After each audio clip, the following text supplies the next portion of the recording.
सीधा आपको लाइव ले चलते हैं लखनऊ, जहां सीएम योगी ग्रामीणों से संवाद कर रहे हैं। आज के इस कार्यक्रम में उपस्थित भारतीय जनता पार्टी से जुड़े हुए सभी कार्यकर्तागण और उपस्थित भाइयों बहनों, कोरोना महामारी ने हम सब के सामने अनेक प्रकार की चुनौतियां प्रस्तुत की हैं और इन चुनौतियों के बीच में आदरणीय प्रधानमंत्री जी के मार्गदर्शन में एक एक व्यक्ति के जीवन को बचाने और उसकी जीविका को भी बचाने की गंभीर चुनौती पूरे देश के सामने है। मार्च 2020 से ही आप देख रहे होंगे कि पूरे देश का मार्गदर्शन और नेतृत्व देते हुए आदरणीय प्रधानमंत्री जी ने पूरे देश को कोरोना से बचाने के लिए और प्रत्येक व्यक्ति की सुरक्षा के लिए जो उपाय किए वो हम सबके सामने है।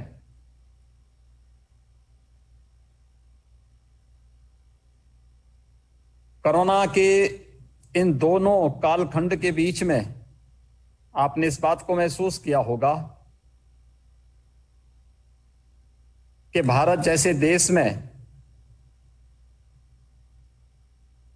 जिसकी आबादी 135 करोड़ की है और 135 करोड़ की इस आबादी के देश में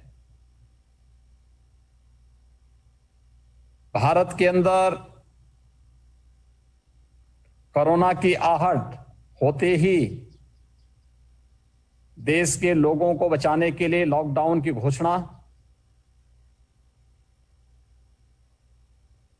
गरीबों, मजदूरों, किसानों और सामान्य जनमानस को बचाने के लिए प्रधानमंत्री गरीब कल्याण पैकेज की घोषणा, आत्मनिर्भर भारत के अंतर्गत उस समय किए गए कार्यक्रम और उसके उपरांत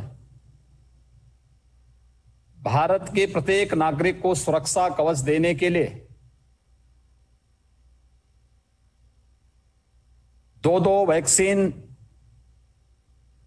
देश के अंदर पहली बार विकसित होना, यह अपने आप में नए भारत की तस्वीर है जिसका नेतृत्व प्रधानमंत्री नरेंद्र मोदी जी ने विगत 7 वर्षों से करते हुए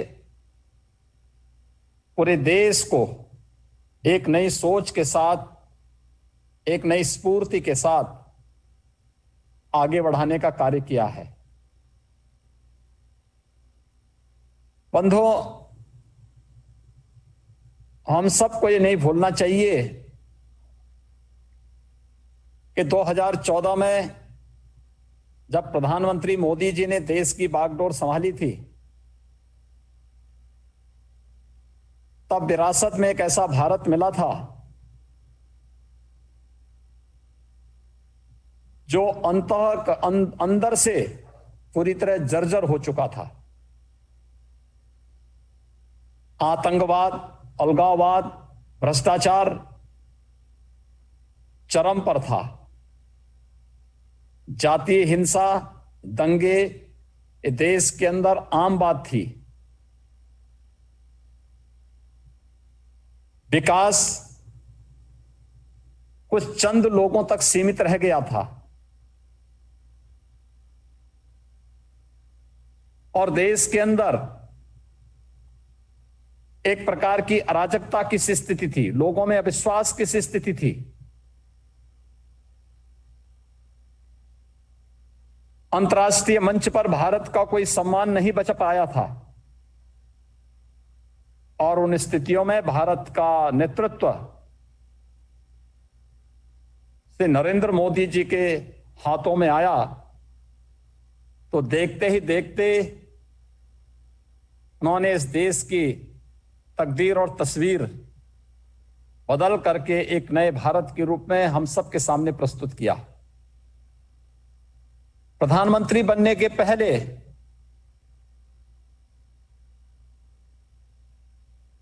आदरणीय मोदी जी ने जो बातें कही थी, अक्सरशः उसको उसी रूप में लागू करने का प्रयास भी किया। उन्होंने कहा था सबका साथ, सबका विकास और सबके विश्वास का। सबका साथ यानी योजनाएं बनेंगी, उसमें उसकी जाति, मत, मजहब, क्षेत्र और भाषा नहीं देखी जाएगी। जो भारत का नागरिक है उसे भारत की सुविधाओं को, भारत के संसाधनों को पाने का समान अधिकार है और बिना भेदभाव के योजनाओं का लाभ प्रत्येक नागरिक तक पहुंचाने का कार्य किया। चाहे वह प्रधानमंत्री आवास योजना हो, स्वच्छ भारत मिशन के अंतर्गत प्रत्येक व्यक्ति के घर में बनाए जाने वाले, हर गरीब के घर में बनाए जाने वाले शौचालय हो, उज्ज्वला योजना के अंतर्गत हर एक व्यक्ति को दी जाने वाली रसोई गैस के कनेक्शन हो,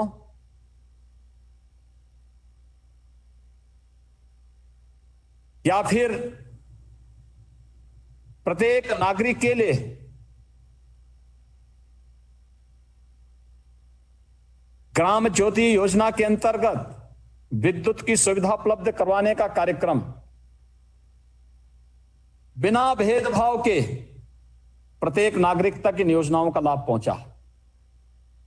प्रधानमंत्री किसान सम्मान निधि, प्रधानमंत्री फसल बीमा योजना, प्रधानमंत्री किसान सिंचाई योजना, इसने देश की तकदीर और किसानों के जीवन में व्यापक परिवर्तन करने का कार्य किया। हर एक व्यक्ति की, हर एक किसान की आमदनी को कई गुना बढ़ाने में योगदान किया और बुंदेलखंड से ज्यादा सिंचाई के महत्व को और कौन समझ सकता है।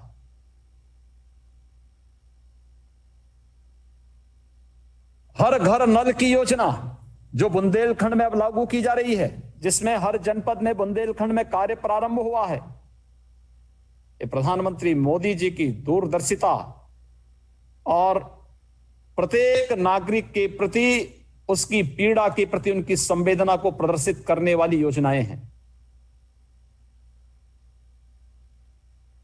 एक प्रत्येक नागरिक के जीवन में खुशहाली लाना हो या गांवों के विकास के लिए प्रधानमंत्री आदर्श ग्राम योजना, केंद्रीय वित्तीय आयोग के अधिकतम पैसे का उपयोग ग्राम पंचायतों में किया जा सके और ग्राम पंचायत को विकास की धुरी बनाया जाए, यह सोच भी प्रधानमंत्री मोदी जी की है।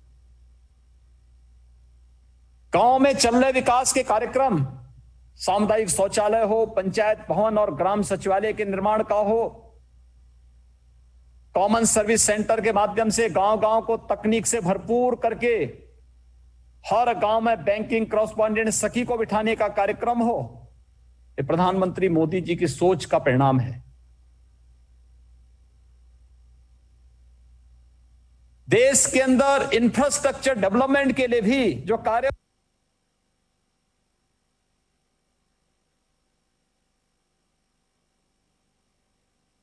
हुआ है, हाईवे, रेलवे, एयरपोर्ट्स,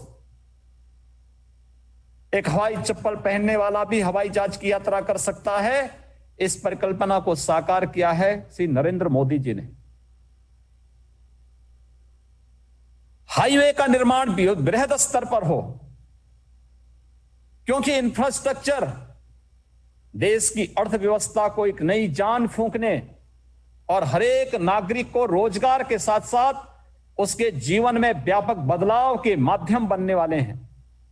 इस पर फोकस किया गया। स्वास्थ्य सुविधाओं में अभूतपूर्व वृद्धि की गई। कोई सोचता था कि मेडिकल कॉलेज इतने बनेंगे? जिन लोगों ने देश के अंदर 55 वर्षों तक शासन किया, इस देश को मात्र एक एम्स उन्होंने दिया। मोदी जी ने विगत 7 वर्ष के अंदर देश को 22 नए एम्स दिए, 300 से अधिक मेडिकल कॉलेजेस दिए। उत्तर प्रदेश की बात मैं अगर कहूं, उत्तर प्रदेश में 1947 से लेकर के 2014 तक एक भी एम्स नहीं था। आज उत्तर प्रदेश में 2-2 एम्स बन रहे हैं। एम्स के समकक्ष एक नया संस्थान काशी में बन रहा है। 1947 से लेकर 2016 तक उत्तर प्रदेश में केवल 12 मेडिकल कॉलेज बने थे।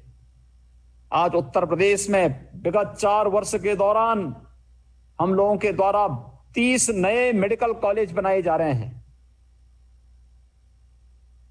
भाइयों बहनों, ये वह कार्य है जो मोदी जी ने देश को एक नई दिशा देकर के एक नई विजन के साथ आगे बढ़ने के लिए प्रेरणा दी। याद करिए,